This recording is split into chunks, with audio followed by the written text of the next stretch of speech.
Breaking news చూస్తున్నాం. Jaggampeta Janasena party incharge Patamsetti Suryachandra సంచలన నిర్ణయం తీసుకున్నారు.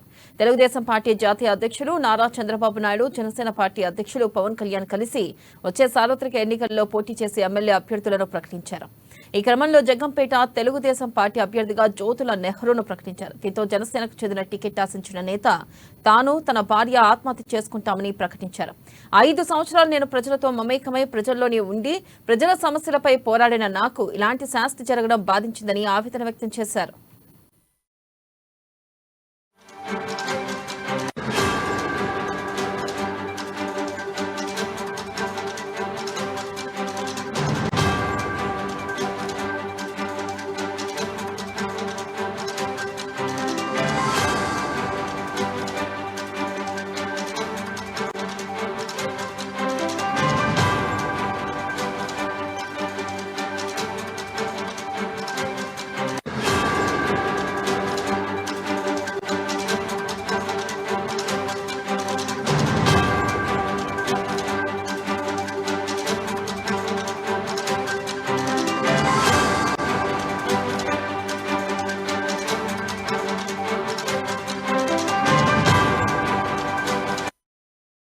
బ్రేకింగ్ న్యూస్ చూస్తున్నాం. జగ్గంపేట జనసేన పార్టీ ఇన్ఛార్జ్ పాటంశెట్టి సూర్యచంద్ర సంచలన నిర్ణయం తీసుకున్నారు. తెలుగుదేశం పార్టీ జాతీయ అధ్యక్షులు నారా చంద్రబాబు నాయుడు, జనసేన పార్టీ అధ్యక్షులు పవన్ కళ్యాణ్ కలిసి వచ్చే సార్వత్రిక ఎన్నికల్లో పోటీ చేసే ఎమ్మెల్యే అభ్యర్థులను ప్రకటించారు. ఈ క్రమంలో జగ్గంపేట తెలుగుదేశం పార్టీ అభ్యర్థిగా జ్యోతుల నెహ్రూను ప్రకటించారు. దీంతో జనసేనకు చెందిన టికెట్ ఆశించిన నేత తాను తన భార్య ఆత్మహత్య చేసుకుంటానని ప్రకటించారు. 5 సంవత్సరాలు నేను ప్రజలతో మమేకమై ప్రజల్లోనే ఉండి ప్రజల సమస్యలపై పోరాడిన నాకు ఇలాంటి శాస్తి జరగడం బాధించిందని ఆవేదన వ్యక్తం చేశారు. దీనిపై మరింత సమాచారాన్ని మా ప్రతినిధి నందిని అందిస్తారు. నందిని, చెప్పండి. ఒక పక్క చూస్తుంటే ఏపీ రాజకీయాలు హోరెత్తుతున్నాయి. ఇప్పుడు జగ్గంపేటలో కొత్త సమస్య తలెత్తినట్టుగా తెలుస్తుంది. మరి ఈ నేపథ్యంలో జనసేన పార్టీ ఎటువంటి నిర్ణయం తీసుకునే అవకాశం ఉంది నంది?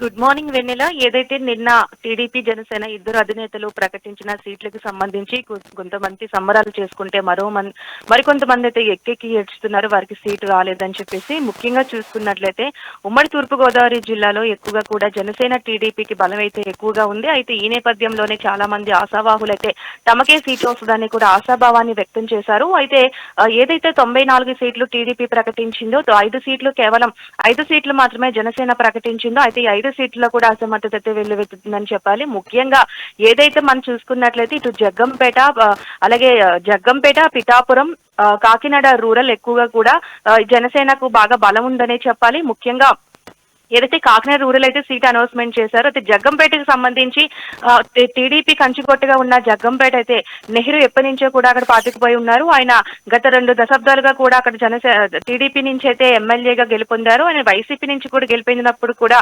టీడీపీలోకి కూడా వెళ్ళిన పరిస్థితి అయితే ఉంది. అయితే ప్రస్తుతము ఎవరైతే మాజీ ఎమ్మెల్యే ఉన్నారో జగ్గంపేట జ్యోతుల నెహ్రూకి అయితే నిన్న సీటు అయితే అనౌన్స్మెంట్ చేశారు. ఈ నేపథ్యంలోనే అక్కడ గత 5 సంవత్సరాలుగా జనసేన ఇన్ఛార్జిగా ఉన్న పాటంశెట్టి సూర్యచంద్ర అయితే టికెట్ మీద అయితే ఆశలు అయితే పెట్టుకున్నారు. ఆయన గత 5 సంవత్సరాలుగా కూడా ప్రజల్లోకి వెళ్తున్నారు. వివిధ కార్యక్రమాల ద్వారాగా నిరాహార దీక్షలు చేశారు. చివరి మూమెంట్ లో కూడా పార్టీ నేతలంతా వెళ్లి అతన్ని ఇలా చేయొద్దని చెప్పేసి కూడా, అంటే ప్రాణాల మీదకు తెచ్చుకోవద్దని చెప్పేసి కూడా అతనికి ఆ దీక్షలను కూడా విరమింప చేసిన పరిస్థితి అయితే చూసాము. అయితే తనకి చివరి నిమిషంలో సీట్ అనౌన్స్మెంట్ చేస్తారని ఆశగా ఎదురు చూసిన అతనికి జగ్గంపేటకు సంబంధించి నెహ్రూకి సీట్ అనౌన్స్మెంట్ చేయడంతో అయితే ఆయన నిరాశకు చెందారు. అయితే నిన్న అక్కడే ఆ ప్రాంతంలోనే జనాల మధ్యనే ఆయన ఏడుస్తూ నా చివరి వరకు కూడా నేను జనసేనతో ఉంటానన్నాను. అయినా నాలాంటి వాడికి ఇటువంటి అసెంబ్లీకి వెళ్లాలని కోరిక కూడా పుట్టడం చాలా తప్పు, అసలు నేను దానికి అర్హున్నైతే కాదు అని చెప్పి ఆయన జనాల్లోనే ఏడ్చుకుంటూ అక్కడే కుప్పకూలిపోయిన పరిస్థితి అయితే మనం చూసాము. ఎట్టి పరిస్థితుల్లో అయితే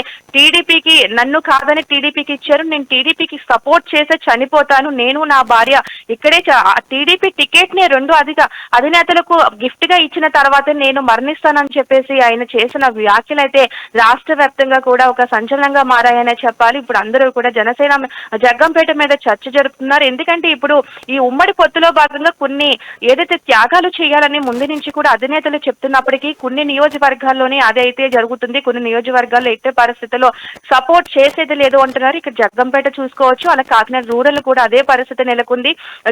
కాకినాడ రూరల్ లో కూడా జనసేన జనసేన ఇన్ఛార్జ్ పంతం నానాజీకి సీటు ప్రకటించడంతో అక్కడ ఉన్న పిల్లి సత్యబాబు దంపతులు ఎవరైతే ఉన్నారో పిల్లి అనంతలక్ష్మి సత్యనారాయణమూర్తి దంపతులు కూడా ఇదే వ్యాఖ్యలు అయితే చేస్తున్నారు. వారు కూడా జనసేనకి సపోర్ట్ చేయాలంటే తన కిందున్న కేడర్ తో మాట్లాడి కేడర్ సలహా తీసుకొని నేనైతే సపోర్ట్ చేస్తాను అంటున్నారు. వీళ్ళు ఇద్దరు మధ్య గందరగోళంతో అటు వైసీపీకి కూడా కట్టబెట్టే అవకాశాలు కూడా ఉన్నాయని చెప్పాలి. ముఖ్యంగా జనసేనకి సంబంధించి జగ్గంపేటలో ఈ సిట్టింగ్ ఎమ్మెల్యేనైతే జ్యోతి చంటిబాబును అయితే ఇటీవల కాలంలో మార్చిన సంగతి తెలిసిందే. అతని ప్లేస్ లో ఇన్ఛార్జ్ గా అయితే తోట నరసింహం ఆయన గతంలో టీడీపీలో కూడా చేశారు, మాజీ మంత్రిగా చేశారు, ఎంపీగా చేశారు.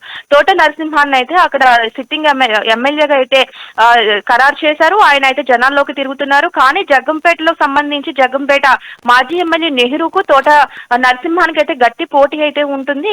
అక్కడ కానీ జనసేన ఇస్తే మాత్రం ఎత్తుల పరిస్థితుల్లో కూడా బ్యాంక్ ఓటింగ్ కూడా రాదని చెప్పేసి అయితే అనుచరులే చెప్తున్న పరిస్థితి అయితే ఉంది. మరి చూడాలి వాళ్ళిద్దరికి ఏ విధంగా అధిష్టానం పిలిచి మరి బుజ్జగిస్తుందో అన్నది చూడాలి Vennela. Right Nandini, thank you.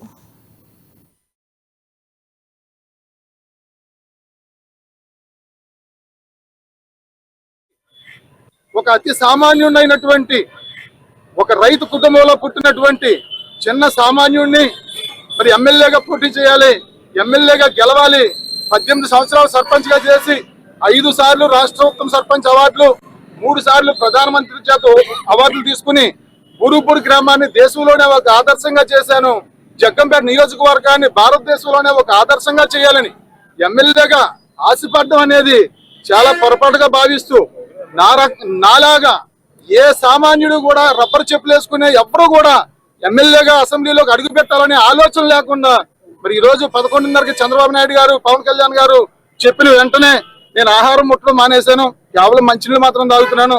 ఈ సందర్భంగా నా నిర్ణయం మరి ఇక్కడ జరిగినటువంటి సమస్యకు గాను అంటే పవన్ కళ్యాణ్ గారు నాకు సీట్ ఇవ్వలేదని నాకు ఏ రకమైన కోపం లేదు, చంద్రబాబు నాయుడు గారి మీద కానీ పవన్ కళ్యాణ్ గారి మీద కానీ మరి దేశవ్యాప్తంగా ఉన్నటువంటి నాలాంటి సామాన్యులు రబ్బర్ చెప్పులు వేసుకునే వాళ్ళు, వ్యవస్థ మార్పు కోసం ప్రయత్నం చేసే వాళ్ళు ఎవ్వరూ కూడా మరి అసెంబ్లీలోకి వెళ్ళాలి అని చెప్పేసి అనే ఆలోచన లేకుండా మరి నేను ఉదయం నుంచి కూడా ఆహారం ముట్టకుండా మరి అంతిమ ఆమరణ నిరాహార దీక్ష అని చెప్పి చేయడం జరుగుతూ ఉంది.